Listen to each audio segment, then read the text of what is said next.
नमस्कार.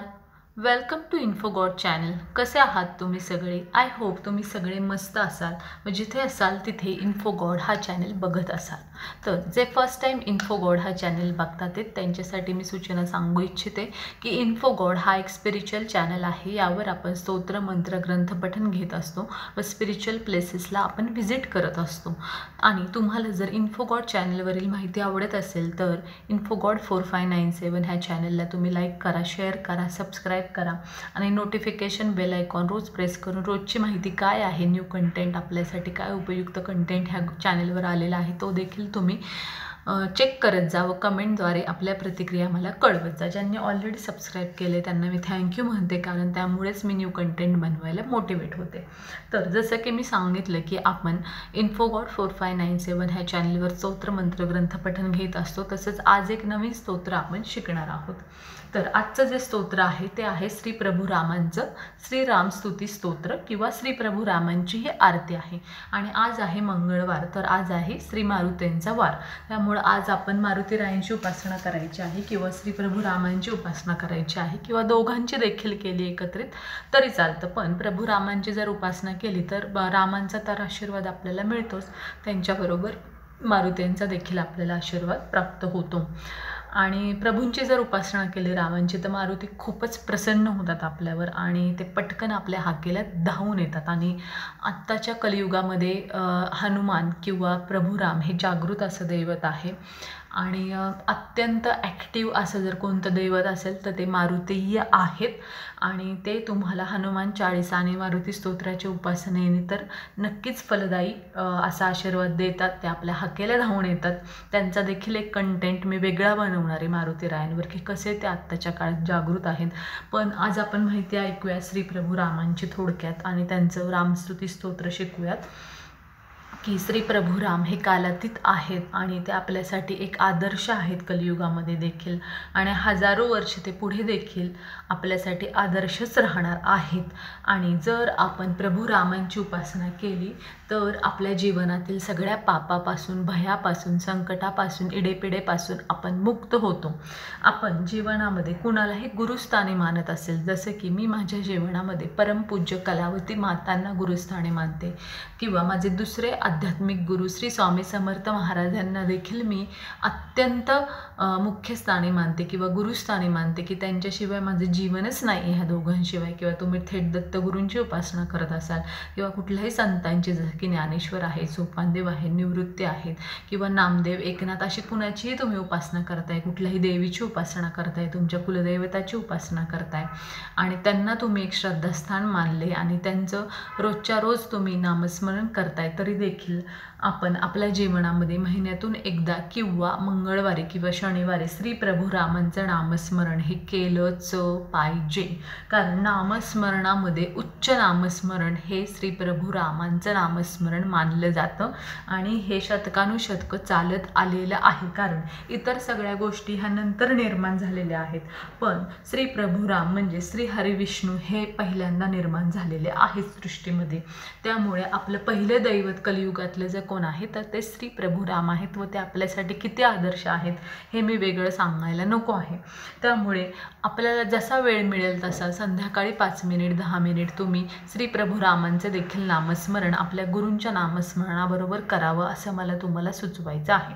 तर श्री प्रभू रामांच्या नामस्मरणाने आपल्या भोवती एक रक्षा कवच तयार होतं व हळूहळू आपल्या मेंदूतली रंध्रही उघडी होत जातात. तसेच आपल्या मणक्यातील चक्र देखील ओपन होतात व जे काही आपल्या जीवनामध्ये अडथळे येतात, ब्लॉकेजेस येतात, त्यातून श्री प्रभू राम आपल्याला बाहेर काढून काही ना काही मार्ग ते आपल्या जीवनामध्ये तयार करून देतात किंवा अध्यात्माकडे तरी ते वाटचाल आपली करून देतात.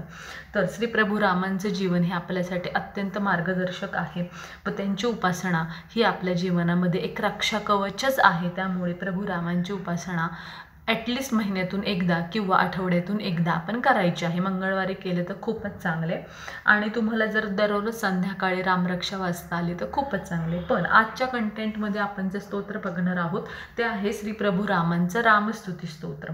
तर यामध्ये प्रभू रामांचे सगळं वर्णन केलेलं आहे की कसे ते मर्यादा पुरुषोत्तम होते, कसे आदर्श होते किंवा त्यांचं जीवन हे आपल्यासाठी कसं एक आयडियल आहे की कसं आपल्याला देणगी आहे, आपण काय आदर्श घ्यायचा आहे. आणि त्यांचं पूर्ण वर्णन ह्या स्तुतिस्तोत्रामध्ये केलेलं आहे। तर हे तुम्ही पूर्ण ऐका। मी नेहमी जी सूचना देते की कोणतेही स्तोत्र मंत्र ग्रंथपठण तुम्ही ऐकताय तर ते स्टार्ट टू एंड ऐका, तरच तुम्हाला त्याचा फायदा होणार आहे। मध्ये स्किप करू नका, तुमच्या वेळेनुसार कधीही ऐका, पण ते पूर्ण ऐका। आणि दररोज ऐकलं तर खूपच चांगले, तुम्ही स्वतः वाचलं तर त्याहून चांगले। पण मला अनेकांच्या अशा कमेंट्स येतात की आपल्याला वाचत बसायला वेळ नाही, म्हणूनच ऑडिओ स्वरूपामध्ये मी हे इन्फोगॉड 4597 चॅनलवरती अवेलेबल करत आहे। तर आपण वळूयात आजच्या टॉपिककडे आणि आपण स्तोत्राला सुरुवात करूयात। सर्वप्रथम श्री गणेशाय नमः, श्री प्रभुरामाय नमः, श्री मारुतेय नमः। श्री रामस्तुति स्तोत्र।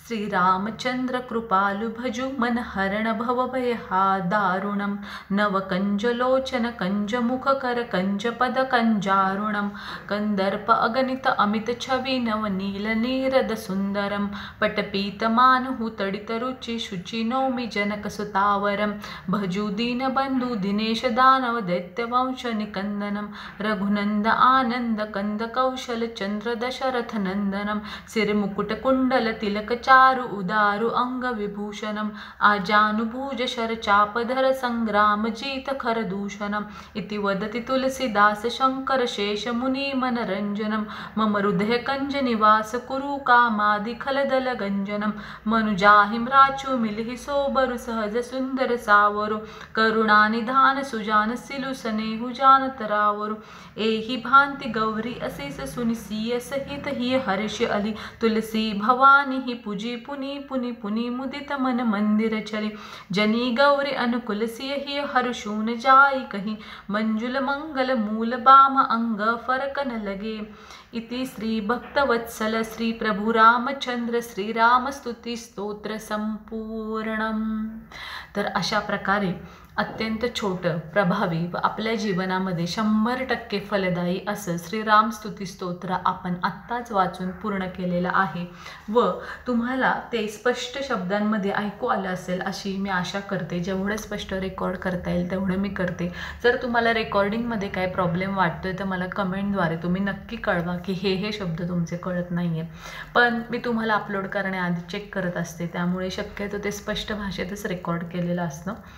आणि तुम्हाला जर हे स्तोत्र तुम्ही नीट ऐकलं किंवा वाचलं तर लक्षात येईल की प्रभू रामांचा प्रत्येक गुण हा प्रत्येक शब्दामध्ये वर्णन केलेला आहे की ते कसे कृपाळू आहेत, कसे आपलं मन हरण करणारे आहेत, कसे त्यांच्या चरणांवर आपले मन रमवणारे आहेत, कसे संकटातून भयातून इड्यापिडेतून आपल्याला तारून नेणारे आहेत, कसं ते नवकंज लोचन आहे आणि त्यांचं मुखकमल हे किती स्मितहास्य व किती म्हणजे निर्विकार आहे आणि आपल्यासाठी ते किती आदर्शवत आहेत।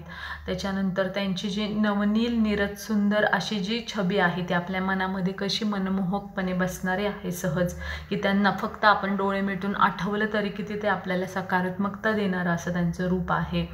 आणि सीतामय्यांसाठी ते किती आदर्शवत होते हे पण ह्या शेवटच्या 3ऱ्या ओळीमध्ये आपल्याला जाणवतं की एही भांती गौरी असे समुनी सुनी सिय सहित हिय हरीश आली, की म्हणजे त्यांच्यासाठी ते किती आदर्शवत होते आणि किती गौरी समान त्या पण होत्या आणि त्यांनी किती शेवटपर्यंत त्यांचा धर्म निभावलेला आहे प्रभू रामांनी व प्रभू सीतामय्यांनी, हे देखील ह्यामध्ये वर्णन केलेलं आहे।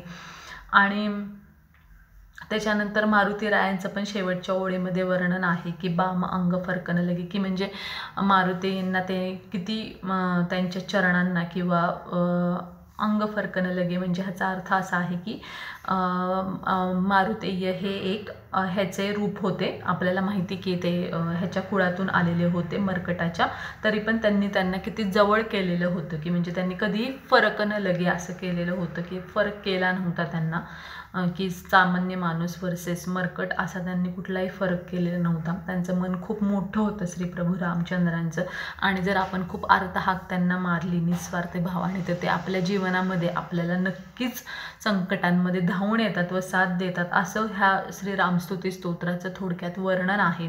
ही श्रीरामस्तुती स्तोत्र आरती म्हणून देखील काही जण वापरतात, तुम्हाला आरती म्हणून देखील गायचं असेल तरी गाऊ शकता किंवा स्तोत्र स्वरूपामध्ये म्हणायचं असेल ऐकायचं असेल तरी देखील चालेल। तर अशा प्रकारे आजचं श्री प्रभू राम स्तोत्र हे झालेलं आहे पूर्ण व ते तुम्हाला स्पष्ट शब्दामध्ये अवेलेबल मी करून दिलेलं आहे। आणि तुम्हाला कोणत्याही शंका असतील किंवा न्यू कंटेंट इन्फोगॉड ह्या चॅनलवर यावा असं तुम्हाला वाटत असेल तर तुम्ही मला तसं कमेंटद्वारे नक्की कळवा. तुमचा एखादा अनुभव असेल कुठलाही स्तोत्र ग्रंथ मंत्रपठणाविषयी किंवा तुमच्याकडे अशी काही स्पेशल माहिती आहे जी मला माहिती नाही ती देखील तुम्ही इन्फोगॉड 4597 ह्या चॅनलवर कमेंटद्वारे मला कळवू शकता. मी नक्की तो कंटेंट आपल्या चॅनलवरती आणेल तुमच्यासाठी. आणि तुमचा पण चॅनल असेल व त्याचं प्रमोशन हे ते करायचं असेल तरी देखील तुम्ही मला तसं कमेंटद्वारे कळवा. तुमच्या चॅनलची लिंक हे ते टाकून मी नक्की तुमच्या चॅनलचं देखील प्रमोशन इन्फोगॉड 4597 ह्या चॅनलवर करेल. आणि अशा प्रकारे आजचा कंटेंट आपला संपलेला आहे. आणि मी तुम्हाला पुन्हा एकदा सूचना देते की कोणतेही स्तोत्र मंत्र ग्रंथ पठण जर तुम्ही करताय तर ते स्टार्ट टू एंड नीट ऐका किंवा नीट म्हणा तरच त्याची आपल्याला फलश्रुती मिळणारे जीवनामध्ये व आपल्या जीवनामध्ये नक्कीच त्याचा फायदा झाल्याशिवाय आपल्याला राहणार नाही आहे. आणि मला अजून एक सांगायचं आहे नवीन सबस्क्रायबर्सला की तुम्ही जेव्हा न्यू सबस्क्रिप्शन करता तेव्हा फक्त न्यूएस्ट किंवा टॉप जो कंटेंट आहे व्हिडिओज आहे शॉर्ट्स आहेत ते बघू नका तर जुने देखील बघा. कारण आपला इन्फोगॉड 4597 हा चॅनल तसा जुना आहे त्यामुळे तुम्ही आधीचे देखील व्हिडिओज बघा. तुम्हाला इंग्लिश हिंदी भाषेमध्ये देखील मिळतील कारण इन्फोगॉड 4597 हा चॅनल फक्त मराठीमध्ये नाही आहे तर इंग्लिश आणि हिंदीमध्ये आहे. कारण आपले ऑडियन्स हे वेगवेगळ्या भाषांमधून आहे त्यामुळे कोणताही व्हिडिओ पहिल्यांदा मराठीतून येतो आणि नंतर हिंदी आणि इंग्लिशमधून येतो. ठराविक व्हिडिओ मी टाकलेले नाही आहेत इंग्लिशमधून कारण त्याचं कन्व्हर्जन करायला मला तेवढा वेळ मिळत नाही आहे. पण शक्यतो विथ सबटायटल जर मला अवेलेबल करता आलं तर तसं पण मी करत आहे. आणि इतर काही सजेशन्स असतील मला चॅनलविषयी तर ते तुम्ही कमेंटद्वारे कळवा. आणि इन्फोगॉड हा चॅनल तुम्ही बघत राहा. आज मी तुमची रजा घेते ह्या कंटेंटसह. आपण भेटूयात नवीन भागामध्ये नवीन माहितीसह न्यू कंटेंटमध्ये. तोपर्यंत स्टे ट्यून राहा ऑन इन्फोगॉड 4597. एन्जॉय करा इन्फोगॉड चॅनलवरील नवीन व्हिडिओज.